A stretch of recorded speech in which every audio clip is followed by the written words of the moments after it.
30 तारखेला आता जास्त वेळ राहिलेला नाही.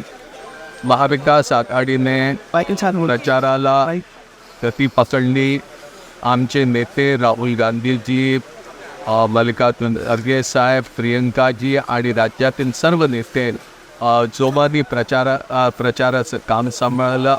पवार साहेब, उद्धव ठाकरेजी आणि सर्व आघाडी जितके मित्रपक्ष आहेत त्यांनी जोमानं काम सांभाळलं. आम्हाला खात्री आहे की लोकांचं सहकार्य आम्हाला मिळेल आणि 20 तारखेला मतदान आमच्या बाजूनं मोठ्या प्रमाणात होईल आणि राज्यामध्ये आम्ही सरकार बनवण्यामध्ये यशस्वी. या निवडणुकीमध्ये भारतीय राज्यघटनेवरती समर्पित राहून काम करणारं सरकार, शाहू फुले आंबेडकरांच्या विचारावरती समर्पित राहून काम करणारं सरकार आणि सर्वसामान्यांचे कष्टकरी असतील, मजदूर असतील, तरुण, महिला, समाजातील शोषित वर्ग, समाजातील मागासलेला वर्ग, दुर्गम भागामध्ये राहणारे आमचे आदिवासी किंवा समाजातील प्रत्येक घटक जो आज ज्याच्याकडे शासनाचं दुर्लक्ष झालं आहे त्यांना आम्ही न्याय देण्याचा प्रयत्न राहणार आहे.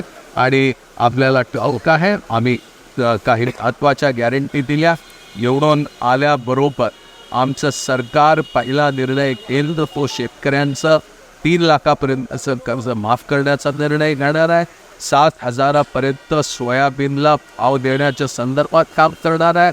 महिलांना महालक्ष्मी योजनेच्या माध्यमातून 3,000 रुपये दरमहा देण्याचं काम करेल आणि तो आज आमचा तरुण ज्याच्या हाताला काम जाईल त्याला 4,000 रुपये महिन्याचे देण्याच्या संदर्भात आम्ही आश्वासन दिलं आहे आणि ते आम्ही तातडीने शासनात आल्याबरोबर पूर्ण करणार आहे.